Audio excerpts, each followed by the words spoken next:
Kaftan TV Yorùbá ṣàfojúsùn ayé tó rẹwà. Fún mi ní Bíbélì ìràwọ̀ ayọ̀ láti máa yọ̀ wá fẹ́ni tí jíǹgbé, kò sí ìjì tí ó lè bòdì dán rẹ̀. Jésù ti gbà àwọn tó ti sọnù. Fún mi Bíbélì ìròyìn mímọ́ dídán, mọ́lẹ̀ rẹ̀ yóò tọ́ mi lọ́nà tòrò.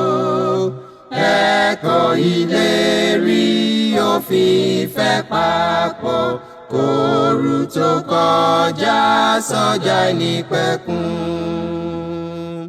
A kí yín káàbọ̀ sí ètò yín ètò wa Jẹ́ kí Bíbélì sọ̀rọ̀, ètò tí ìjọ Kristi lóńdó àti ìjọ Kristi níbi wo tí wọ́n ṣe olùgbọ̀wọ́ rẹ̀. Orúkọ tèmi ò yí padà, Fáṣọ̀nù Victor, ajínrere Kristi.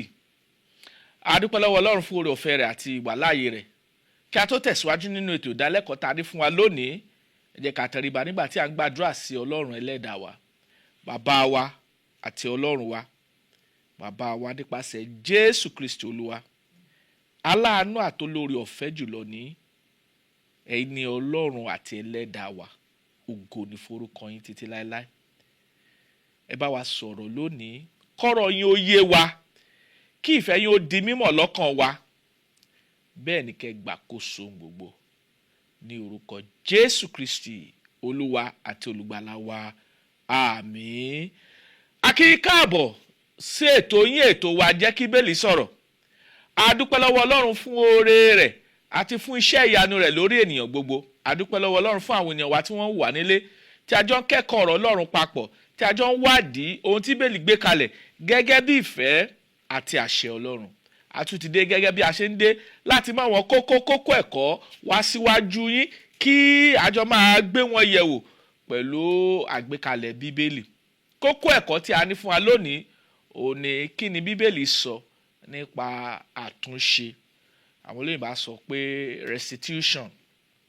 Kí ni Bíbélì sọ nípa àtúnṣe, restitution? A fẹ́ wo àgbékalẹ̀ ohun tí Bíbélì gbé kalẹ̀, àgbékalẹ̀ ẹ̀kọ́ tí ọ̀rọ̀ Ọlọ́run gbé kalẹ̀ nípa ẹ̀kọ́ tí à ń pè ní àtúnṣe, restitution. Lóyìnbó a máa pè ní restitution. A fẹ́ wo ohun tí Bíbélì kọ́ wa lẹ́kọ̀ọ́ nípa rẹ̀. A fẹ́ mú ohun gbogbo tọ́lọ́run sọ nípa rẹ̀. A fẹ́ wò ó pé ǹjẹ́ ọ̀rọ̀ tí a pè ní àtúnṣe yìí ṣé òfin Mósè ni? Tá a bá dẹ̀ tún wá wò nínú májẹ̀mú tuntun, ǹjẹ́ Kristi Jésù Olúwa wa ǹjẹ́ ó kọ́ wa lẹ́kọ̀ọ́ nípa ẹ̀kọ́ àtúnṣe? Ǹjẹ́ àwọn àpọ́sítélì Kristi pàápàá ǹjẹ́ wọ́n gbé ẹ̀kọ́ kalẹ̀ fún wa pé kí a máa tẹ̀síwájú nínú ẹ̀kọ́ tí a ń pè ní àtúnṣe? Ǹjẹ́ a rí àgbékalẹ̀ nínú Bíbélì tí ń ṣe ọ̀rọ̀ Ọlọ́run nípa ẹ̀kọ́ àtúnṣe? Àwọn kan wọn ni èyí tí a fẹ́ gbéyàwó nìyí nínú ètò ìdálẹ́kọ̀ọ́ tòní nípa kókó ẹ̀kọ́ pé kí ni Bíbélì sọ nípa àtúnṣe, ohun tí Bíbélì gbé kalẹ̀ nípa àtúnṣe, èyí táwọn olóyìnbó pè ní restitution. Ohun àkọ́kọ́ tá a gbọ́dọ̀ kọ́kọ́ kíyèsí ni pé ẹ̀kọ́ tí a pè ní àtúnṣe yìí ó jẹ́ ẹ̀kọ́ àti ìlànà òfin Mósè èyí tí Ọlọ́run fún àwọn ọmọ Ísírẹ́lì kí ó máa darí wọn. Eléyìí gbọ́dọ̀ ṣe kókó lèyí tá a gbọ́dọ̀ mọ̀ nípa ẹ̀kọ́ yìí. Ẹ̀kọ́ yìí jẹ́ ẹ̀kọ́ òfin Mósè èyí tá a rí àwọn àgbékalẹ̀ rẹ̀ nínú ìwé Ẹ́xódù, a rí nínú ìwé Lẹ́fẹ́tíkù, a rí nínú ìwé Númérì àti bẹ́ẹ̀ bẹ́ẹ̀ lọ. Ṣùgbọ́n a fẹ́ ṣe àtúpalẹ̀, a fẹ́ wádìí ohun gbogbo nípa ohun tí ẹ̀kọ́ yìí gbé kalẹ̀, ohun tí ọ̀rọ̀ yìí gbé kalẹ̀, àtúnṣe, restitution èyí tí Bíbélì gbé kalẹ̀ nínú ọ̀rọ̀ mímọ́ Olúwa. Ẹ jẹ́ ká lọ láti kẹ́kọ̀ọ́ nínú tí Bíbélì gbé kalẹ̀. A sì rọ̀ yín ẹ̀yin ènìyàn wa nílé tí a jọ ń kẹ́kọ̀ọ́ ọ̀rọ̀ Ọlọ́run papọ̀. Ẹ gbé Bíbélì sí tòsí bí a bá ti ń pa àwọn ẹsẹ̀ Bíbélì kí a jọ máa kà á, ká wo tí ìfẹ́ Ọlọ́run já sí àtọ̀ tí Bíbélì sọ. A fẹ́ wo tí Bíbélì gbé kalẹ̀ nínú òfin Mósè nípa àtúnṣe. A dẹ̀ fẹ́ wo gbogbo àwọn ìlànà principle èyí tí a gbé kalẹ̀ nípa ẹ̀kọ́ yìí tí a ń pè ní ẹ̀kọ́ àtúnṣe, restitution. Àkọ́kọ́, kí ni ìlànà àkọ́kọ́ tá a kọ́kọ́ gbé kalẹ̀ nípa ẹ̀kọ́ yìí? Tá a bá wòwe Ẹ́xódù orí kejìléníogún Exodus 22 tàbá kíyèsí láti ẹsẹ̀ kìíní Exodus 22 láti ẹsẹ̀ kìíní kí ni Bíbélì sọ fún wa nípa ẹ̀kọ́ àtúnṣe. Ó ní bí ọkùnrin kan bá jí akọ màálù tàbí àgùntàn kan tí ó sì pa á tàbí tí ó tà á, yóò san akọ màálù 5 dípò akọ màálù kan àti àgùntàn 4 dípò àgùntàn kan. Ohun tí ìwé Ẹ́kísódù orí kejìléníogún ẹsẹ̀ kìíní kọ́ wa ni pé bí ènìyàn bá jí akọ màálù kan tàbí àgùntàn kan tí ó tà á tàbí tí ó pa á, òun báwo ni ó ṣe àtúnṣe tó bá fẹ́ ṣàtúnṣe ohun tó jí yìí, kí ni yóò fi ṣe àtúnṣe rẹ̀ gẹ́gẹ́ bí ohun tí ẹsẹ̀ Bíbélì gbé kalẹ̀ gẹ́gẹ́ bí ẹ̀kọ́. Ó ní pé yóò san akọ màálù 5. Tó bá jẹ́ pé àgùntàn kan ló jí, yóò san àgùntàn 4. Eléyìí gbọ́dọ̀ yé wa kí n tún ṣàlàyé kó lè yé wa dáadáa. Bí ènìyàn bá jí àgùntàn kan tàbí akọ màálù kan, tó bá fẹ́ san padà àtúnṣe restitution gẹ́gẹ́ bí òfin tí Ọlọ́run fi fún Ísírẹ́lì, ohun tí a sọ tí Bíbélì sọ ni pé tó bá jẹ́ pé akọ màálù ló jí, Bíbélì ni yóò san akọ màálù 5. Tó bá jẹ́ pé àgùntàn ló jí, yóò san àgùntàn 4 padà dípò ẹyọ kan. Ibo ló wà? Ìwé Ẹ́kísódù orí kejìléníogún ẹsẹ̀ kìíní. Kí ló ń kọ́ wa níbẹ̀? Ohun tó ń kọ́ wa ni pé àtúnṣe ó pọ̀ oríṣiríṣi fún nǹkan tí ènìyàn bá jí. Akọ màálù ó tóbi ju àgùntàn lọ. Eléyìí gbọ́dọ̀ jẹ́ ohun àkọ́kọ́, ìlànà àkọ́kọ́ tá a gbọ́dọ̀ kọ́kọ́ kíyèsí nípa ẹ̀kọ́ àtúnṣe nípa tí ènìyàn bá jí nǹkan. Òfin Mósè sọ pé bẹ́ẹ̀ bá jí akọ màálù kan, ẹ ó dá akọ màálù 5 padà. Bẹ́ẹ̀ bá dẹ̀ jí àgùntàn kan, ẹ ó dá àgùntàn 4 padà. Ẹ́kísódù orí kejìléníogún 22 ẹsẹ̀ kìíní ló sọ bẹ́ẹ̀ fún wa. Ẹ ká tẹ̀síwájú. Ẹni tó jí àgùntàn yìí tàbí akọ màálù yìí, tá a bá rí lọ́wọ́ rẹ̀ tí ò tí ì tà á tàbí tí ò tí ì pa á, kí ni òfin Mósè sọ pé yóò ṣẹlẹ̀ sí? Ẹgbọ́n tí Bíbélì sọ ní ìwé Ẹ́kísódù orí kejìléníogún 22 ẹsẹ̀ 4 àti wo ìlànà kejì. Ìlànà àkọ́kọ́ ni pé ẹni tó bá jí akọ màálù tàbí àgùntàn kan, tó bá fẹ́ dá padà, tó bá fẹ́ ṣe àtúnṣe rẹ̀, tó bá jẹ́ pé akọ màálù ni yóò dá 5 padà, tó bá jẹ́ pé àgùntàn ni yóò dá 4 padà. Ohun tí ìwé Ẹ́kísódù sọ nìyí nípa àtúnṣe tí ènìyàn yóò ṣe tí ènìyàn bá jí nǹkan ọ̀sìn. Bẹ́ẹ̀ bá wá jí ìkejì, bẹ́ẹ̀ bá wá jí nǹkan ọ̀sìn tán tí nǹkan ọ̀sìn sì ń bẹ lọ́wọ́ rẹ̀ tí ò tí ì tà á tàbí tí ò tí ì pa á. Nínú ìwé òfin Mósè, ìwé Ẹ́kísódù orí kejìléníogún ẹsẹ̀ kejì sí 4 sọ pé kí ó dá a padà ní ìlọ́po 2. Ìlọ́po 2 pé kó tún dá kan padà sí. Ẹgbọ́n tọ́rọ̀ náà sọ. Ó ní bí a bá rí ohun tí a jí náà ní ọwọ́ rẹ̀ ní tòótọ́ ní ààyè, ìbáà sí akọ màálù tàbí kẹ́tẹ́kẹ́tẹ́ tàbí àgùntàn, òun yóò san padà ní 2. Mo rò pé ìyẹn yé wa. Àkọ́kọ́ ni pé bó bá tà tàbí tó bá ti pa, á dá 5 padà. Tó bá jẹ́ akọ màálù, tó bá jẹ́ àgùntàn, á dá 4 padà. Èké tá bá bá lọ́wọ́ rẹ̀ láàyè tí ò tí ì tà tàbí tí ò tí ì pa, yóò dá 2 padà. Ohun tí òfin sọ nìyí. Tá bá sọ̀rọ̀ nípa àtúnṣe tá a kọ nínú òfin Mósè fún àwọn ọmọ Ísírẹ́lì, ohun tí Bíbélì gbé kalẹ̀ ní a sì gbúdọ̀ sọ̀rọ̀ níbi tí Bíbélì bá ti sọ̀rọ̀, kí a sì dákẹ́ níbi tí Bíbélì bá ti dákẹ́. Ohun tá a rí nìyí. Nígbà tá a kíyèsí Exodus 22 verse 5, ìwé Ẹ́kísódù orí kejìléníogún ẹsẹ̀ 5, ó tún sọ̀rọ̀ nípa pé tí ènìyàn bá da ẹran lọ sínú oko ẹlòmíràn tó sì bà oko náà jẹ́, kí ni yóò sọ ẹ̀san rẹ̀ tàbí kí ni yóò fi ṣe àtúnṣe rẹ̀? Ẹ wo tí Bíbélì sọ Exodus 22 verse 5, ìkẹta nínú ìlànà ètò ẹ̀kọ́ àtúnṣe ẹwọ ẹsẹ̀ 5. ó ní bí ọkùnrin kan bá mú kí a jẹ oko tàbí àgbàlá àjàrà kan tí ó sì tú ẹran rẹ̀ sílẹ̀ tí ó sì jẹ ní oko ẹlòmíràn nínú ààyò oko ti ara rẹ̀ àti nínú ààyò àgbàlá àjàrà tirẹ̀ ni yóò fi san ẹ̀san. ẹ ká gbé àlàyé kalẹ̀, ó ti di ìlànà kẹta. bí èèyàn bá da ẹran lọ sínú oko olóko tí kì í ṣe oko ti ara rẹ̀, tí ẹran náà sì jẹ ohun gbogbo tí ń bẹ nínú oko náà, òfin Mósè sọ pé oko tirẹ̀ àti àjàrà tirẹ̀ òun ni yóò fi san padà fún ẹni tá a jẹ oko rẹ̀. àti rí ìlànà mẹ́ta báyìí. ohun tí Bíbélì gbé kalẹ̀, tí òfin Mósè gbé kalẹ̀ gẹ́gẹ́ bí àtúnṣe nìyí tààrí nínú ọ̀rọ̀ Ọlọ́run, nínú ètò ìlànà òfin Mósè fún àwọn ọmọ Ísírẹ́lì. ẹ ká wo ẹsẹ̀ 6. bí ènìyàn bá ń jó oko rẹ̀ lọ́wọ́ tí oko rẹ̀ ṣèṣì bí iná ṣèṣì lọ sí oko ẹlòmíràn, kí ni yóò fi san ẹ̀san rẹ̀? ìwé Ẹ́kísódù orí 22 ẹsẹ̀ 6 kí ni Bíbélì sọ? ó ní bí iná bá sì sẹ̀ tí ó sì mú ẹ̀wọ̀n tí a bá ọkà tàbí tí ó bá ọkà tàbí ọkà àìsàn tàbí oko ní ó jóná, ẹni tí ó ràn iná náà yóò san ẹ̀san ní tòótọ́. olóyìnbó pè ní make full restitution. ìwé Exodus 22:6 ló sọ bẹ́ẹ̀.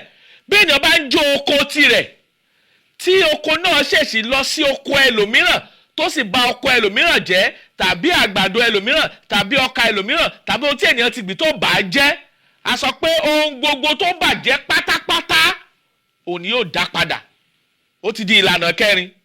àti rí ti nǹkan ọ̀gbìn, àti rí ti nǹkan ọ̀sìn, àti rí tó bá tà tàbí tó bá pa, àti rí ti tó bá wà láàyè.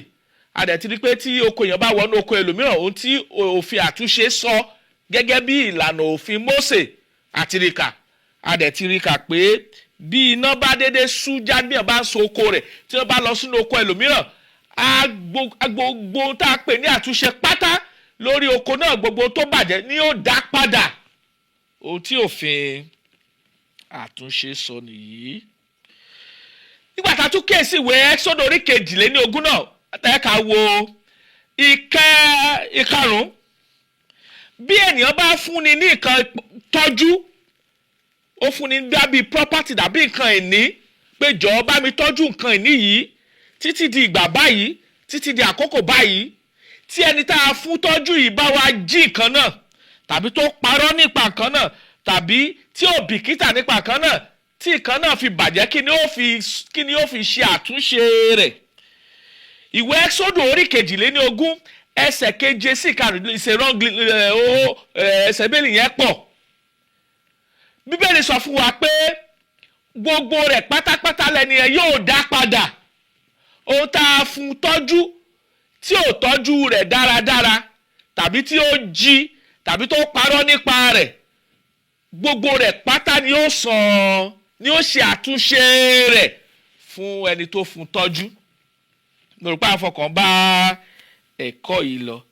nígbà tá a bá ti bá pé ó jẹ̀bi, yóò san ní ìlọ́po méjì. ohun tá a rí kà nínú ìwé Ẹ́kísódù orí 22 ẹsẹ̀ 7 sí 15 ní Exodus 22:7-15. tá a rí kà pé yóò san ní ìlọ́po méjì. ẹ rí i pé tá a bá kẹ́kọ̀ọ́ nípa ẹ̀kọ́ àtúnṣe restitution, ẹ̀kọ́ yìí òfin Mósè ni. a dẹ̀ ń wò wọ́n lẹ́sẹẹsẹ gẹ́gẹ́ bí a ti gbé e kalẹ̀ fún àwọn ọmọ Ísírẹ́lì. a tún wo ìwé Ẹ́kísódù orí 21 Exodus 21. nígbà tá a kíyèsí ẹsẹ̀ 18 sí 19 Exodus 21:18 and 19. ó ní bí ẹni méjì bá ń jà tí ìkan ṣe èkejì rẹ̀ léṣe lọ́pọ̀lọpọ̀, tó pa á lára lọ́pọ̀lọpọ̀, ní ìgbà tá a ṣe léṣe, ẹni tó ṣèyàn léṣe òní yóò tọ́jú rẹ̀. gbogbo nǹkan tó ti pàdánù ní ìgbà tá a ṣe léṣe òun ni yóò bójútó gbogbo nǹkan tó nílò ní ìgbà tí a ṣe léṣe òun ni yóò bójútó gbogbo rẹ̀ àtúnṣe tí yóò ṣe nìyí ìtàn yìí tàbí òfin yìí ó wà nínú Exodus 21 láti 18 sí 19 bí ẹni méjì bá ń jà tí kan bá ṣèkan léṣe tó pa lára lọ́pọ̀lọpọ̀ gbogbo owó iṣẹ́ tó yẹ kó ṣe òun lásán oúnjẹ òun láfún gbogbo nǹkan tó nílò ní gbogbo ìgbà tó ń ṣe títà rẹ̀ yóò fi yá òun ni yóò san padà fún ẹni bẹ́ẹ̀ ohun tó fi àtúnṣe tó ń sọ nìyí a dẹ̀ rí pé ìpele ni àríkà nínú bíbélì àtúríkà nínú bíbélì pé bí ènìyàn bá ní nǹkan ọ̀sìn tí nǹkan ọ̀sìn ṣèṣì wọnú kòtò ẹni tó gbẹ́ kòtò kéèyàn gbẹ́ kòtò kí abẹ́ sí ń da ẹran lọ síbi tá a ti gbẹ́ kòtò tí ò dẹ̀ bò ó tí ò bo kòtò náà a sọ pé ẹni tó gbẹ́ kòtò yìí yóò san fún ẹni tó da ẹran lọ síbi tí a gbẹ́ kòtò sí ẹ kà wo bíbélì Exodus 21 màá fẹ́ ká kà á láti verse 33 Exodus 21 verse 33 to 36 ká wo àtúnṣe tí bíbélì sọ níbẹ̀ Exodus 21 verse 33 ó ní bí ẹnìkan bá ṣí ihò sílẹ̀ tàbí bí ọkùnrin kan bá wa ihò sílẹ̀ tí kò sì bò ó tí akọ màálù tàbí kẹ́tẹ́kẹ́tẹ́ bá bọ́ sínú rẹ̀ ó ní ihò náà ni yóò san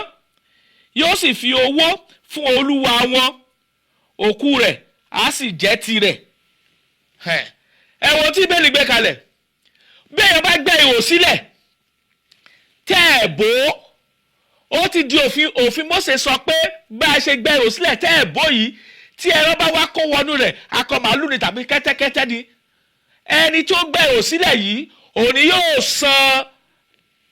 san fún ẹni tí ó kó ẹran rẹ̀ sí lọ síbi tí a gbẹ́ ihò sí bó bá jẹ́ pé ó ti kú ẹni tó gbẹ́ ihò yìí á mú ẹran tó kú tàbí àgùntàn tàbí kẹ́tẹ́kẹ́tẹ́ á mú á san padà fẹ́ni tó gbẹ́ ẹran síbẹ̀ ẹni tá a pè ní àtúnṣe ni gẹ́gẹ́ bí òfin àti ìlànà à ń wò lẹ́sẹẹsẹ gẹ́gẹ́ bí ohun tí bíbélì gbé kalẹ̀.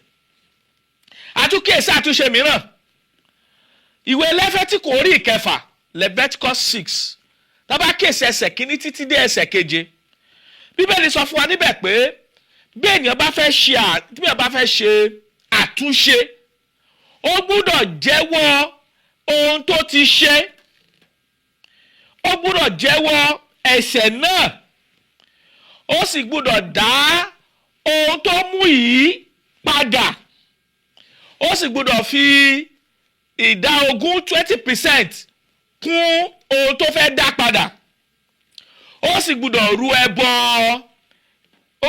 ẹbọ pé òun jẹ̀bi sí Ọlọ́run à ń pe ẹbọ rírú kan gẹ́gẹ́ bí guilt offering ní ìwé Lẹ́fẹ́tíkù orí ìkẹfà ẹsẹ̀ kìíní sí ìkeje tó bá jẹ́ pé èèyàn jí nǹkan èèyàn mú nǹkan ó gbúdọ̀ jẹ́wọ́ rẹ̀ èkejì ó gbúdọ̀ dá nǹkan tó jí yìí padà pẹ̀lú 20% ìlọ́po 20 níbi tó ti mú nǹkan náà ó sì gbúdọ̀ tún wá rú ẹbọ pé òun jẹ̀bi sí Ọlọ́run òun tí ìwé Lẹ́fẹ́tíkù orí ìkẹfà ẹsẹ̀ kìíní sí ìkeje tó kọ́ wa nìyí ìyẹn fi hàn fún wa pé bí èèyàn bá fẹ́ rúbọ sí Ọlọ́run tí ó sì ní àwọn ẹ̀ṣẹ̀ kan níwájú ó gbúdọ̀ jẹ́wọ́ wọn ó sì gbúdọ̀ ṣe àtúnṣe gbúdọ̀ fi ìdá 20 kún nǹkan wọn ní tí ó ti mú ó sì gbúdọ̀ ṣe ìrúbọ tó gbúdọ̀ ṣe ó gbúdọ̀ jẹ́ ìrúbọ guilt offering pé òun jẹ̀bi ìrúbọ pé òun jẹ̀bi àrù sí Ọlọ́run ó sì ní ìrúbọ oníkan tá a fi ń ṣe ìrúbọ guilt offering tá a fi rúbọ sí Ọlọ́run gbogbo rẹ̀ wà nínú ìwé Lẹ́fẹ́tíkù orí ìkẹfà gbàtà kéèsì ẹsẹ̀ kínní títí dé ìkeje ohun tá a ń ṣe àtúpalẹ̀ à ń wo ẹ̀kọ́ ìjìnlẹ̀ nípa tí bẹ́ẹ̀lì gbé kalẹ̀ nípa ẹ̀kọ́ tá a pè ní àtúnṣe lábẹ́ ìlànà àti òfin Mósè ẹ̀ka tó àwò kan sí àríkà níbí yìí pé bí ènìyàn bá jẹ́rìí èké kí ni ó fi ṣe àtúnṣe ìjẹ́rìí èké yálà níbi tá a pè èèyàn sí lẹ́yà nílé ẹjọ́ ni tó jẹ́ pé ìjẹ́rìí téèyàn jẹ́rìí ó jẹ́ ìjẹ́rìí èké kí ni bíbélì sọ pé ẹni náà yóò ṣe. ó ní ẹni tó jẹ́rìí èké yìí ìjìyà tó tọ́ sí ẹni tó yẹ ká ṣe fún ẹni tí a jẹ́rìí èké sí òun la gbọ́dọ̀ ṣe é fún. eléyìí jẹ́ ó ní nǹkan ṣe pẹ̀lú judicial restitution. bẹ́ẹ̀ bá jẹ́rìí èké nílé ẹjọ́ mọ́ ẹlòmíràn ìdájọ́ tó yẹ ká ṣe fún ẹ tá a jẹ́rìí èké sí i ó lọ́ọ́ ṣe é padà fẹ́ni tó jẹ́rìí èké. ohun tí ìwé Deuteronomy mo rò bá ń kọ sílẹ̀ ẹ̀yin èèyàn wa nílé Deuteronomy chapter 19 verse 16 to 21 ohun tó kọ́ wa nìyí nípa àtúnṣe restitution ìyẹn bẹ́ẹ̀. kí ni àtúnṣe fún ẹni tó jí ìyàn gbé torí pa gbogbo rẹ̀ pátá là ń wò lẹ́yọ kọ̀ọ̀kan. Exodus 21 verse 16 kí ni bẹ́ẹ̀ lè kọ́ wa nípa àtúnṣe fún ẹni tó jí ìyàn gbé. Exodus 21 verse 16 kí ni bẹ́ẹ̀ lè gbé kalẹ̀. ẹni tí ó bá jí ènìyàn tí ó sì tà á tàbí tí a rí ní ọwọ́ rẹ̀ pípa ni a ó pa. There is no restitution. Kò sí àtúnṣe fún ẹni tó jí èèyàn gbé. Kò sí àtúnṣe nínú òfin Mósè. Kò sí àtúnṣe fún ẹni tó bá jí ènìyàn gbé. Ohun tá a rí ká ti rí ká ó ní Exodus 21 verse 16 màá tó kà á sí létí. Ó ní ẹni tí ó bá jí ènìyàn tí ó sì tà á tàbí tí a rí ní ọwọ́ rẹ̀ pípa ni a ó pa. Ohun tó fi Mósè sọ nìyí nípa kò tẹ̀ tún sí àtúnṣe fún ẹni tó jí èèyàn gbé nínú òfin Mósè. À ń wo ohun tí òfin Mósè gbé kalẹ̀ nípa ẹ̀kọ́ tí a pè ní ẹ̀kọ́ àtúnṣe torí pé ẹ̀kọ́ yìí ẹ̀kọ́ òfin Mósè ni. A dẹ̀ ń wò pé ǹjẹ́ a rí ìfẹsẹ̀múlẹ̀ rẹ̀ nínú ẹ̀kọ́ àti ìlànà Kristi. Ẹ ká wò kan sí. Kí ni àtúnṣe fún ẹni tó bá pààyàn? Ǹjẹ́ àtúnṣe wà restitution fún ẹni tó bá pààyàn? Kí ni Bíbélì gbé kalẹ̀ nípa ẹ̀kọ́ lábẹ́ òfin Mósè nípa ẹni tí ó bá pànìyàn? Kí ni àtúnṣe tí a sọ pé ẹni tó bá pànìyàn ǹjẹ́ ó tilẹ̀ ní àtúnṣe tí Bíbélì gbé kalẹ̀ nípa ẹ̀kọ́ ẹni tó bá pààyàn bí? Kí ni Bíbélì sọ nípa rẹ̀? Tá a bá wo ìwé Númérì orí karùndínlógójì 35 tá a bá wo láti verse 31 títí dé verse 32 ó sọ fún wa níbí pé pẹ̀lúpẹ̀lú kí ẹ̀yin kó má ṣe gba ohun ìràsílẹ̀ fún ẹ̀mí ìpànìyàn tí ó bá jẹ̀bi ikú ṣùgbọ́n pípa ni kí a pa. Kí ẹ̀yin kí ó má ṣe gba ohun ìràsílẹ̀ fún ẹni tó bá sá lọ sí ìlú ààbò rẹ̀ pé kí òun kí ó tún padà lọ jókòó ní ilẹ̀ náà títí di ìgbà tí ikú àlùfáà. Náà tí Bíbélì gbé kalẹ̀ níbí ni pé bí ènìyàn bá pànìyàn kò sí àtúnṣe lábẹ́ òfin Mósè. Bó bá sá lọ sí ìlú ààbò tó sá lọ sí ìlú ààbò kò tún lẹ́tọ̀ọ́ láti padà sínú ìlú náà mọ́ torí pé bá sá lọ sí ìlú ààbò títí tó lú àlùfáà fi kú ó lẹ́tọ̀ọ́ kí ìpànìyàn tá a fẹ́ pa kó ré kúrò lórí rẹ̀ ṣùgbọ́n kò lẹ́tọ̀ọ́ láti padà sí inú ìlú náà mọ́. Ohun tí òfin Mósè gbé kalẹ̀ nìyí gẹ́gẹ́ bí ẹ̀kọ́ fún ẹni tó bá pààyàn. Kò sí àtúnṣe fún ẹni tó bá pààyàn lábẹ́ òfin Mósè ìtàrí ni nínú tá a kà yìí. Ohun tá a sọ ni pé ẹ̀kọ́ àtúnṣe ó jẹ́ ẹ̀kọ́ ìlànà òfin Mósè àti gbónírúurú ìlànà kalẹ̀ fún wa tá a rí nínú Bíbélì nípa àtúnṣe. Ààrẹ àtúnṣe ẹni tó bá lọ jí ẹran, tó bá jí akọ màálù kan, tó jí àgùntàn kan, a rí pé n tá a ṣe ni pé a dá 5 padà tó bá jẹ́ pé akọ màálù ló jí, a dá 4 padà tó bá jẹ́ pé àgùntàn ló jí. Exodus 22 verse 1 ó ló fi ẹsẹ̀ wa múlẹ̀ bẹ́ẹ̀. Tó bá jẹ́ pé àgùntàn tó jí yìí tàbí akọ màálù tó jí ó bá wà láàyè yóò dá méjì padà. ìyẹn bẹ́ẹ̀. ìkẹta àtúndì pé bẹ́ẹ̀ èèyàn bá dá oko lọ síbi oko olóko tí àwọn ẹran tí wọ́n jẹ oko ẹni bẹ́ẹ̀, ẹni yẹn owó tó wà lóko tirẹ̀ náà òní yóò fi san padà fún ẹni tí a jẹ tí àwọn ẹran tàbí nǹkan sí ẹni tó kó nǹkan sí ẹ lọ sóko ẹlòmíràn ó ládàá padà fún.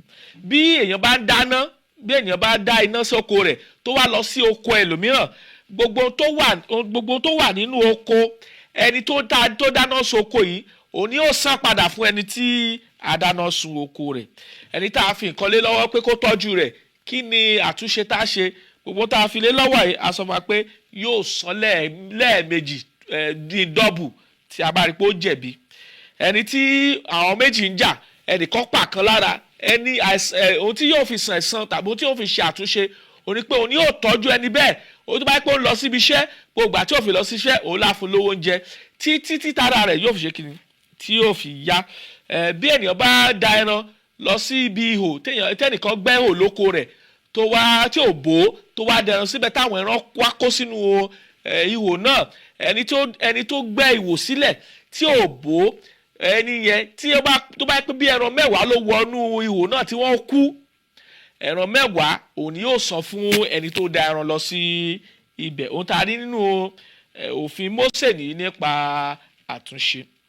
ìwé Léfítíkù orí 6 ẹsẹ̀ kìíní sí kejì díẹ̀ fi ẹsẹ̀ wa múlẹ̀ pé tí ó bá fẹ́ rúbọ àtúnṣe, ohun tá a ṣe ni pé a jẹ́wọ́ ẹ̀ṣẹ̀ náà, ohun tó dẹ̀ mú a dá padà pẹ̀lú 20% ìlọ́po 20 fẹ́ni tó mú nǹkan lọ́wọ́. a dẹ̀ wá gbé ẹbọ tá a ń pè ní ẹbọ pé òun jẹ̀bi, a dá ẹbọ yìí síwájú Olúwa, èyí tá a pè ní guilt offering to God. kí nìdí ni pé ó gbọ́dọ̀ ṣe àtúnṣe gẹ́gẹ́ bó a sì gbọ́dọ̀ rí ìdáríjì gbà lọ́wọ́ Ọlọ́run. nítorí nínú òfin Mósè nìyí nípa ẹ̀kọ́ àtúnṣe. téèyàn bá jẹ́rìí èké náà ńkọ́?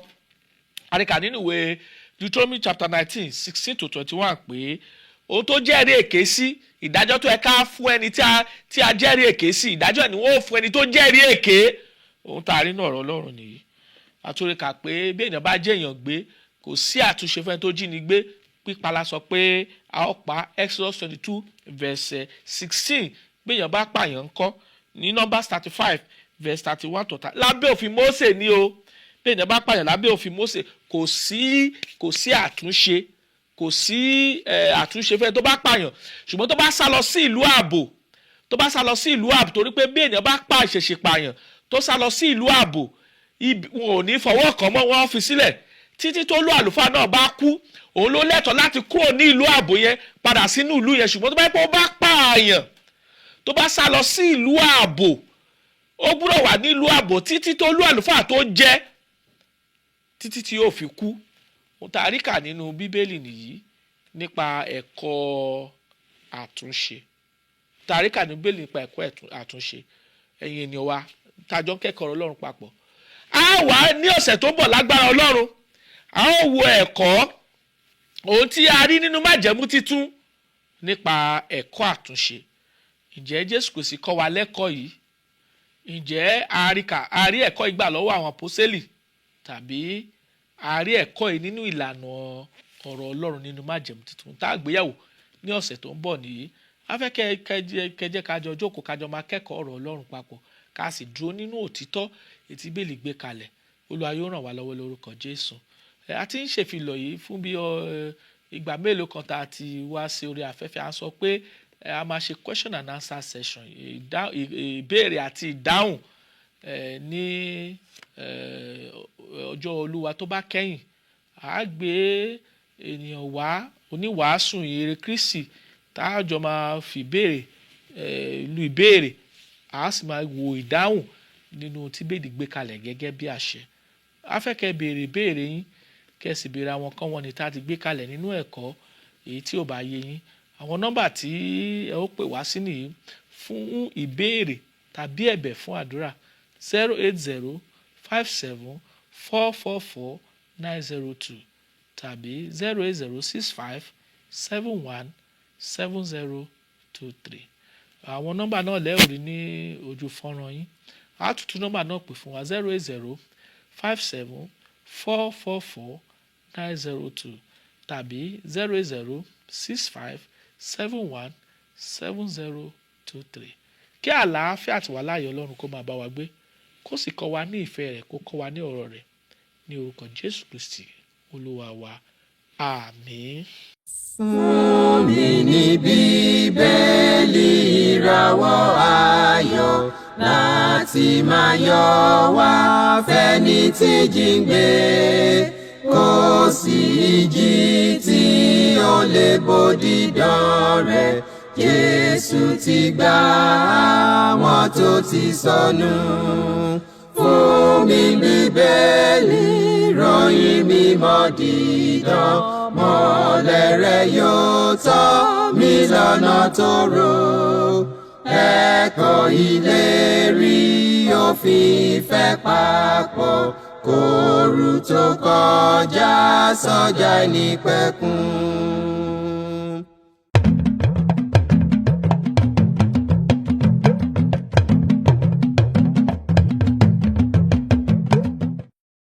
Kaftan TV Yorùbá, ṣàfojúsùn ayé tó rẹwà.